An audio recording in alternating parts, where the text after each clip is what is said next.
C'est une joie pour moi d'être ici avec vous à Montréal ce matin. Et puis je veux remercier le pasteur Kwaku et puis la sœur Evelyne aussi qui a travaillé beaucoup pour pouvoir m'inviter. Je vous remercie d'ouvrir les portes de votre église pour moi ce matin. Et puis ça me fait plaisir d'être là. Et puis ce matin, ce que j'ai sur le cœur, et puis c'est un peu ce qui m'a été demandé par rapport aux dirigeants de l'église ici. Mais c'est aussi quelque chose que Dieu m'a dit de faire précisément, en fait. Et puis, vous savez, Dieu fonctionne de toutes sortes de façons. Vous savez ça, hein? Dieu fonctionne de toutes sortes de façons avec différentes personnes, avec différentes personnalités.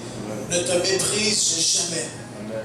Ne te méprise jamais. Ne méprise jamais les dons que Dieu a mis à l'intérieur de toi.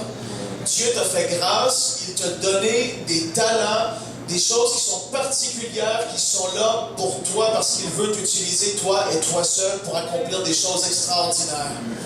Et puis, Père, ce matin, je viens devant toi et je veux te remercier pour mes frères et mes sœurs qui sont ici. Je te remercie pour la grâce que nous avons de pouvoir être là, étant non persécutés, étant dans la joie, dans la liberté de pouvoir partager à propos de toi, à propos de ta parole qui guérit, qui sauve, qui délivre. On a cette opportunité d'être là ensemble, de partager, de communier ensemble, Père, pour pouvoir grandir, aller, oui, de gloire en gloire, à la même image de Jésus-Christ. Père, on te remercie.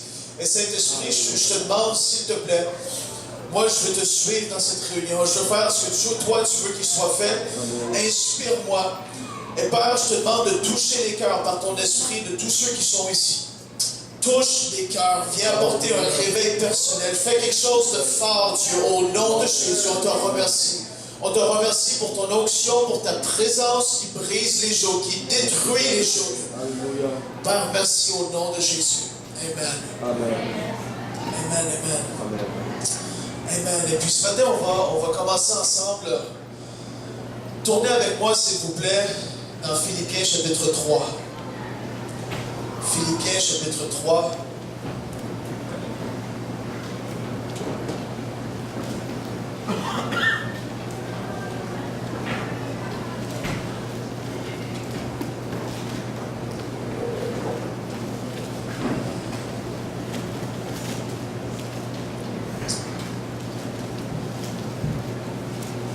Vous êtes là, vous dites Amen. Amen. Wow, vous êtes vite ici. Alléluia. Vous savez, le réveil, je partageais sur le réveil ici ce matin. Et puis peut-être que vous n'avez entendu parler souvent à l'église. Il y a d'autres hommes de Dieu qui sont venus, qui ont parlé par rapport au réveil. Mais je fais partie de ceux qui croient que Dieu est sur le point d'apporter un mouvement de réveil. Amen. À travers la francophonie. Sur les certains, on le voit en Amérique latine, en Amérique du Sud, on le voit en Chine, on le voit dans des églises souterraines, on le voit à toutes sortes d'endroits. Et puis je crois que Dieu est prêt et Dieu veut élever plusieurs personnes qui vont le servir et que Dieu va utiliser d'une façon exceptionnelle et extraordinaire. Les 5 ministères sont là pour pouvoir apporter les saints, les croyants, les disciples de Jésus à un autre niveau dans leur foi. Ils sont là pour pouvoir vous diriger, vous guider là où Dieu vous appelle. Mais Dieu veut faire quelque chose au travers de toi. Amen. Et là, il y en a 4-5 qui ont dit Amen. Il y en a beaucoup. Et je vous le dis, il y a les ministères dons. Ça, c'est vrai. Les 5 ministères, Éphésiens 4, 11 et 12. La parole nous en parle. Il y a les apôtres, les prophètes, les pasteurs, les docteurs, les évangélistes.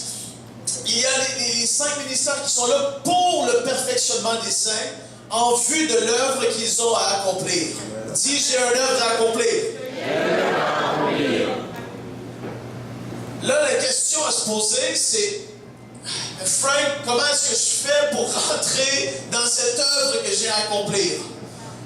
Beaucoup de personnes se posent des questions, beaucoup de personnes se disent, mais qu'est-ce que j'ai à accomplir? Je ne parle pas de destinée ici ce matin, je ne parle pas de ces choses-là, je parle de la chose qui est universellement la même pour tous les disciples de Jésus, et ça, c'est d'évangéliser. Très peu de gens aiment faire ça parce que c'est désagréable pour la chair. Dites Amen. Ah, parce que c'est vrai. Je l'ai vécu, c'est pas le fun. Je me suis souvent retrouvé en hiver à Grenby, assis sur le coin d'une rue en hiver. Il faisait moins 15, moins 20. Tu dis, Saint-Esprit, s'il te plaît.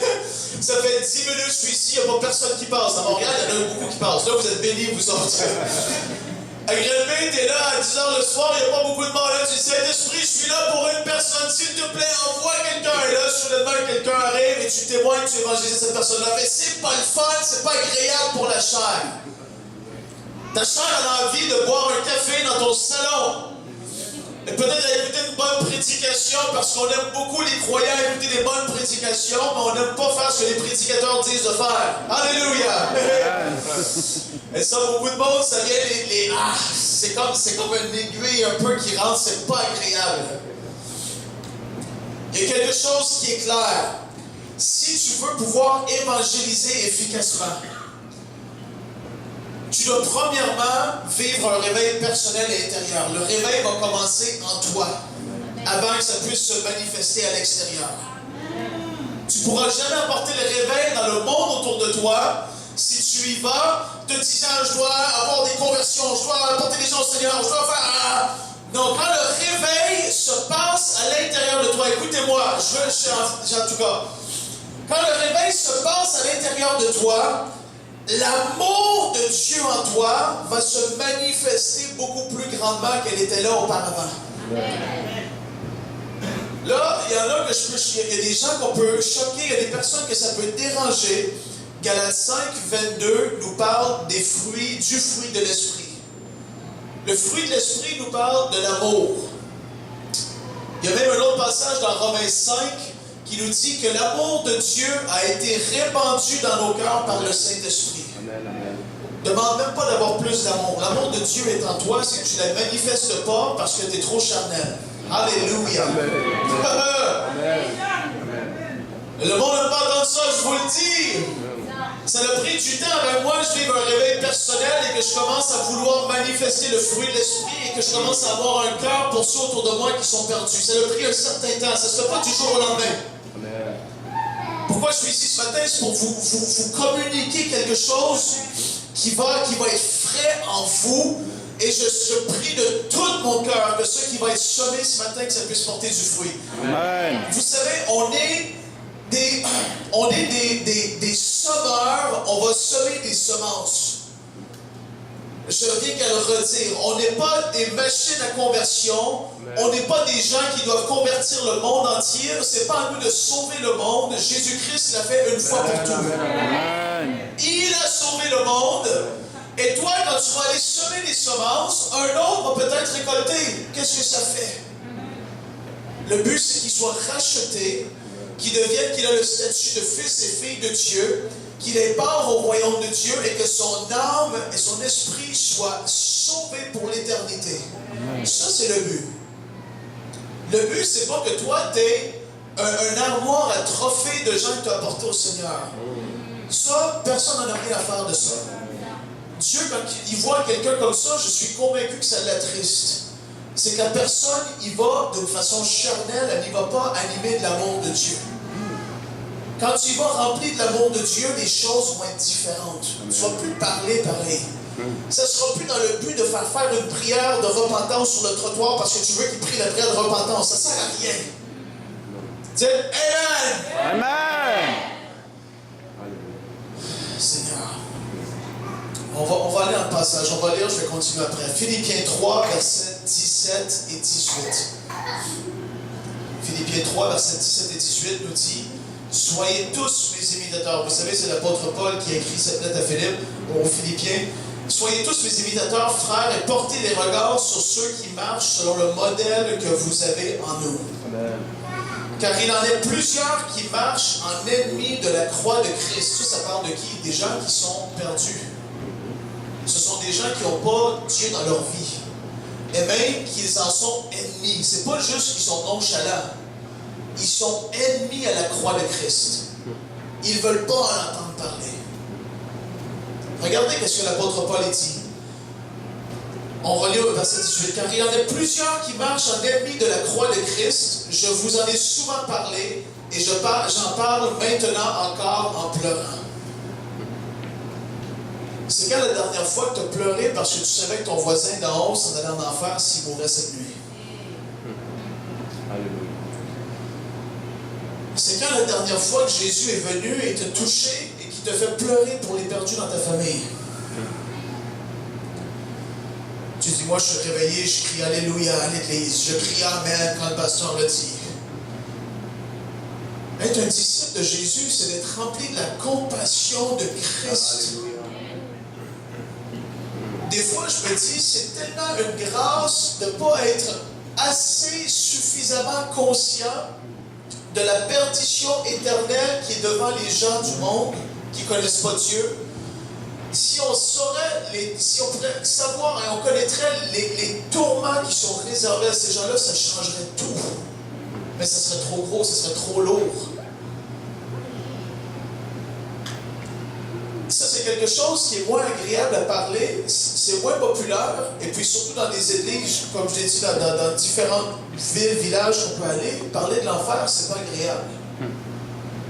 Parce que c'est un vrai lieu qui est véritable, un lieu de tourment. Est-ce qu'il y en a ici, vous connaissez un homme de Dieu qui s'appelle Lester Sumrall? Je ne sais pas si vous en avez entendu parler, c'est un Américain. Il est décédé en 1996. Il a été un ami proche de Smith Wigglesworth, qu'on appelle l'apôtre de la foi. Smith Wigglesworth est mort dans les années 1940. C'est un homme qui avait tellement de résurrection de mort à son nom. C'est un homme qui marchait par la foi. Il ne voulait, entre guillemets, rien trop savoir de ce qu'on pouvait dire l'onction. Lui, il prêchait, il disait « crois seulement ». Amen. Crois seulement. Amen. Il se faisait appeler dans des maisons, il pouvait faire des milles et des milles. Il arrivait dans la maison, la personne était mourante, il priait pour la personne était guérie d'une façon exceptionnelle, incroyable. Amen. Je reviens à Lester Sumrall. Il était un peu un fils dans la foi de Smith Wigglesworth. Et puis Lester Sumrall était mourant sur son lit de mort. Il était jeune, il avait 17 ans. Il est après mourir, les docteurs avaient dit à ses parents, vous savez, votre fils, je fais son certificat de mort, il reste juste à écrire l'heure à laquelle il va mourir en fait. Il dit, on va revenir pendant la nuit, au début du matin, vous me direz à quelle heure il est mort, puis c'est fini pour lui. Il a eu une vision et Dieu lui a montré une énorme Bible pendant qu'il mourait. Je fais une longue histoire courte. Il a dit oui à ce que Dieu lui demandait de faire. Dieu lui a dit, tu prêches ma parole ou c'est fini pour toi? Il a commencé à prêcher la parole. Il a commencé à prêcher la parole et il voyait des foules qui se rassemblaient. Il ne comprenait même pas pourquoi en fait. Moi, je suis qui moi pour qu'il y ait des foules qui se rassemblent? Et puis un soir, il avait planifié de faire une réunion dans une vieille ferme, une vieille grange dans un champ aux États-Unis, quelque part de perdu où tu ne voudrais pas forcément aller. Et puis là, les gens ont commencé à arriver et avant que la réunion commence, il était assis sur la première rangée et il est tombé dans l'esprit. Personne n'a prié pour lui. Et il a vu en vision quelque chose qui a marqué sa vie. Pourquoi est-ce que je vous parle de lui? Vous allez comprendre. Il prêchait au commencement de son ministère parce que Dieu lui a dit de prêcher. Sinon, c'était fini. Mais il a dit, j'aime mieux vivre, je vais prêcher, mais je vais prêcher juste pour prêcher. Il se fichait des gens devant lui, en fait. Il n'avait rien à faire que les personnes meurent, qu'ils soient malades, qu'ils ne soient pas sauvés. Il prêchait pour être en vie. Et puis Dieu lui a donné une vision. Et dans cette vision, il a vu devant lui, soudainement, comme une géante route, avec toutes les cultures de la terre qui étaient là, toutes les nationalités, des gens de partout du monde. Et les gens étaient là. Et les gens dansaient, c'était agréable. Et ils se réjouissaient. Ils disaient, mais c'est quoi, Seigneur, qu'est-ce que tu veux me montrer? Et là, soudainement, son regard s'est éloigné. Et il a vu l'étendue des gens qui étaient là. Vous savez, là, on approche de 8 milliards sur la terre. C'est énorme. Moi, je dis merci Seigneur parce que ça ne m'appartient pas tous ce travail-là. Il a vu toute l'étendue de l'humanité devant lui soudainement comme Dieu pouvait le voir. Dieu lui a permis de voir un peu ce qu'il voyait. Et les gens, ils dansaient, et puis de plus en plus, ils avançaient sur le chemin. Il dit, soudainement, je voyais les gens commencer à paniquer un peu. Et là, les gens commençaient à se bousculer. Et là, il dit, et ceux qui étaient là sur le devant, ils arrivaient, et la route terminait. Et les gens repoussaient les personnes, mais le monde, la quantité des gens et tout ce qui était là, c'était plus fort qu'eux. Ils tombaient dans l'enfer. Il a dit, quand j'ai vu ça, là, je vous épargne les détails, hein. Ça l'a bouleversé sa vie, ça l'a changé à tout jamais. Il a commencé à prêcher avec un but. Il y a eu un réveil spirituel qui s'est fait à l'intérieur de lui. Il a témoigné lui-même lorsqu'il était vivant. Il a dit, je saisis maintenant ce qui se passe. Et il avait compris le courant du monde actuel, comment fort ça pouvait être, et les gens tombaient dans la perdition. L'apôtre Paul dit ici qu'il écrivait à propos des gens qui marchaient en ennemi de la croix de Christ, et je suis convaincu qu'il ne les connaissait même pas. Il devait en connaître quelques-uns, mais juste le fait de penser aux gens de Montréal, pour nous aujourd'hui, ou aux gens de Granby, ça le faisait pleurer. On est tellement axés sur nous-mêmes, frères et sœurs. On a les regards tournés sur nos vies. Sur moi, ce qui est important pour moi. Et là, je sais, je parle des choses ce matin, il y en a pour qui ça rebondit comme sur un mur de béton. Pouf! Parce que tu n'es pas encore rendu là. Tu commences dans la foi. Peut-être que tu es plus jeune et tu ne saisis pas tout ce que je dis. Mais il y en a d'autres pour qui vous êtes plus mature dans le Seigneur, et puis là, vous savez que le Saint-Esprit vous parle actuellement. Et il vous dit, écoute le frère, parce que tout ce que tu fais, le temps supplémentaire pour pouvoir te payer une nouvelle moto, ou une piscine, ou une nouvelle maison, tout le temps que tu perds, c'est dans le vent. Alléluia. C'est dans le vent. Déjà, on sait que c'est la volonté de Dieu de toujours guérir ceux qui sont malades, qui sont ses enfants. C'est toujours la volonté de Dieu. Si vous ne me croyez pas, allez écouter Héros de la foi, comme cela a été dit ce matin. Dieu veut toujours, autant qu'il veut, pardonner les pécheurs, parce que sur la croix, la même croix, il a payé le prix pour le péché, pour la guérison, pour la pauvreté, pour la délivrance même, parce qu'il a dépouillé toutes les dominations au travers de l'œuvre de la croix.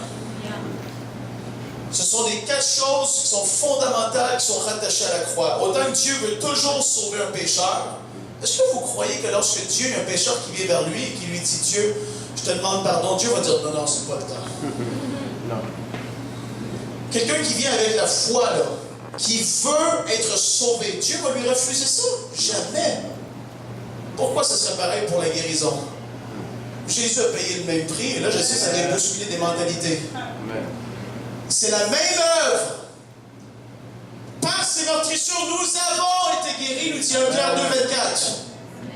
Vous avez été guéris, vous avez été pardonnés. Ça, c'est une parenthèse, parce que je parlais de guérison, je parlais que ta vie à toi, tu peux mourir jeune, malgré que ce n'est pas la volonté de Dieu. Il y a des gens qui meurent aujourd'hui, à chaque, c'est dans les secondes que quelqu'un meurt sur la terre. Et puis nous, on vit et on prévoit tout comme si on avait 150 ans de garantie devant nous. Vous ne savez pas ce qui va se passer dans 3 semaines. Et tu vas faire quoi quand tu vas être devant le Seigneur? Il va demander des comptes. Je ne te dis pas que tu ne seras pas sauvé, mais il va demander des comptes pour ta vie. Amen. Il va avoir le tribunal de Christ, où il va avoir des récompenses, et d'autres vont être sauvés comme au travers du feu, nous dit la parole. C'est-à-dire qu'ils vont comme passer par Dieu va demander des comptes et ils vont juste être sauvés. Pouf! Tant mieux! Mais il n'y aura pas de récompense qui va être attachée à ces gens-là. Parce qu'ils vont avoir vécu pour eux-mêmes. Alléluia. Je reviens à dire ce que je disais. L'apôtre Paul pleurait pour ces gens-là. La première des choses, tu dois vivre un réveil personnel. Comment est-ce que tu vis un réveil personnel? C'est pas parce que je vais prier pour toi que tu vas vivre un réveil personnel. Ça, c'est la solution facile que tout le monde veut, la solution McDonald's. Ça n'existe pas avec le Seigneur. Des gens que je peux prier pour, ils peuvent s'effondrer à terre pendant une demi-heure, ils vont se relever, puis la semaine d'après, ils vont être pareils. Alléluia. Dieu va les avoir visités, ils vont peut-être même eu des visions, mais ils ne prendront pas la décision de changer en rapport, en lien avec la parole premièrement, et peut-être la vision qu'ils auront eu, la visitation spéciale pour leur vie. Ils vont dire, mais comment c'est possible? Non, non, non, non, je vais continuer à travailler. Le Seigneur m'avait dit d'arrêter de travailler pour faire telle chose, mais non, non, non, je dois faire ça. Ils ne prendront pas la décision d'obéir au Seigneur dans ce qu'il va leur avoir demandé. Si tu veux vivre un réveil personnel, tu dois prendre la décision de commencer le soir à fermer Facebook, d'arrêter de prendre 1h30 sur Instagram, puis d'arrêter d'écouter le bulletin de nouvelles à 22h comme si c'est plus important que le Seigneur. Tu dois arrêter de faire toutes ces choses-là et tu dois commencer à chercher la présence de Dieu. Amen, amen, amen, amen. Je ne te dis pas que ce sont tous des péchés. Il faut être équilibré. Amen. Amen.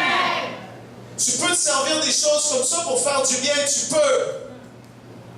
Mais le courant du monde est tellement fort que tu vas te faire avoir, je te dis, si tu n'es pas solide dans ta foi, si tu n'es pas assez en relation avec Dieu, si tu n'es pas en feu, enflammé pour le Seigneur, ça va prendre le dessus sur toi. Tu dis, non, Frank. J'en ai vu tellement. Et j'en connais. Des gens qui aiment le Seigneur de tout leur cœur, mais qui se font voler leur temps.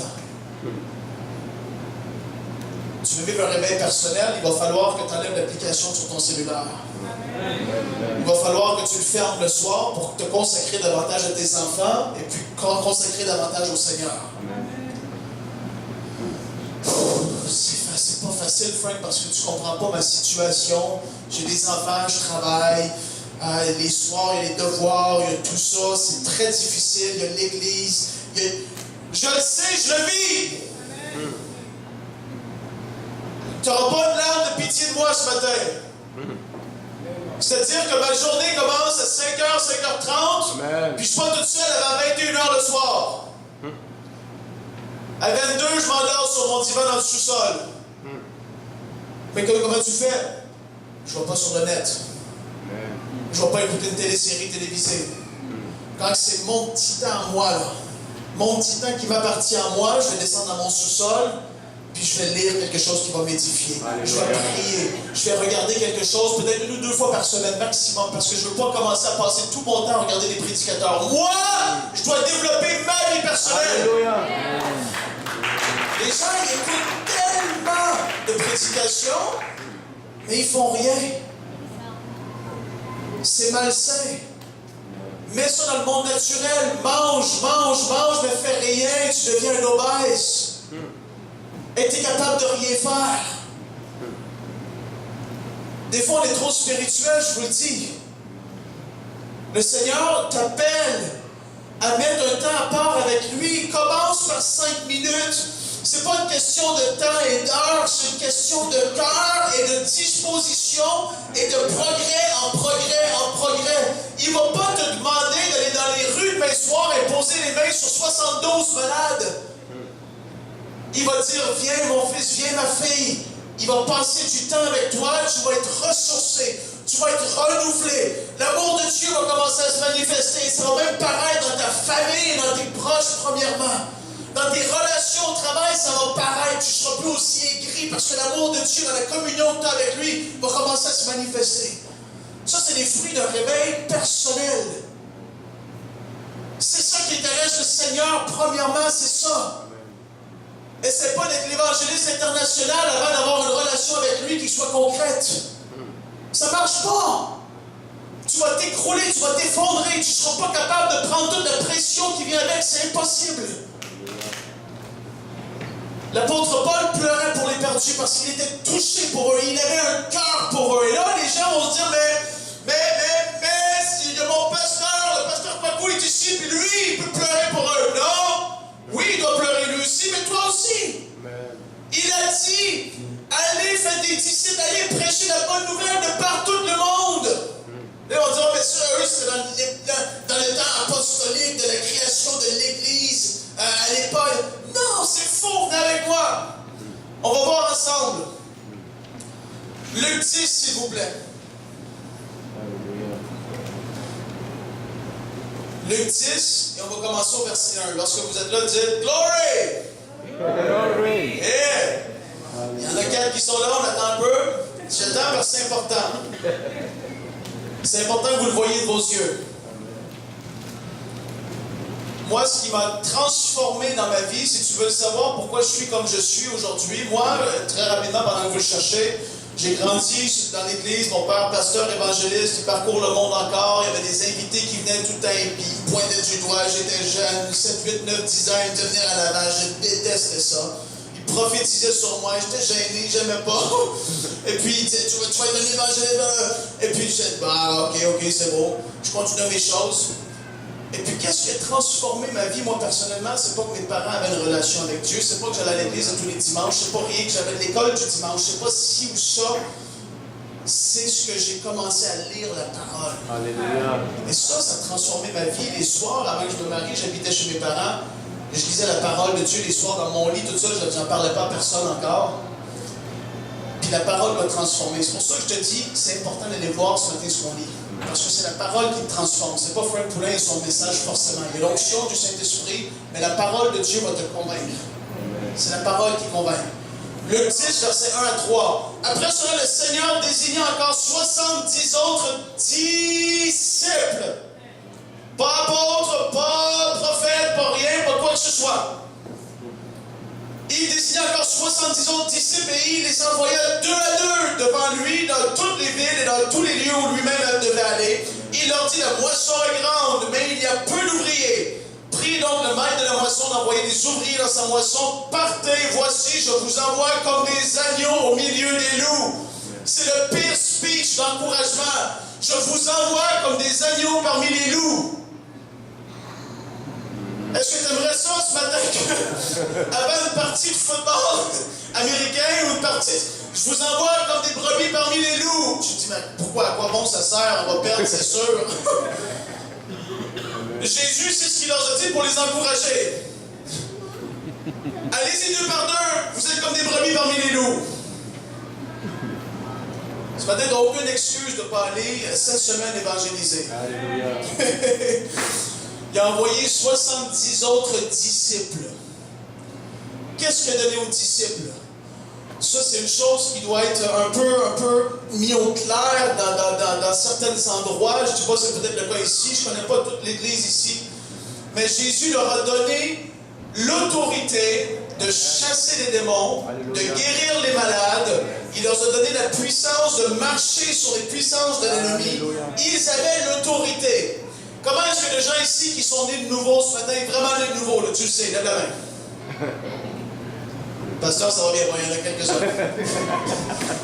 Il y en a d'autres que non. Mais si c'est correct, t'es honnête. Moi, j'aurais été dans l'église quand j'avais 14 ans, j'aurais pas levé ma main, j'avais pas une conviction de mon salut. Hein. Si t'es né de nouveau, et puis la parole de Dieu nous dit dans Acte 1:8 qu'on recevrait une puissance, le Saint-Esprit survenant sur nous.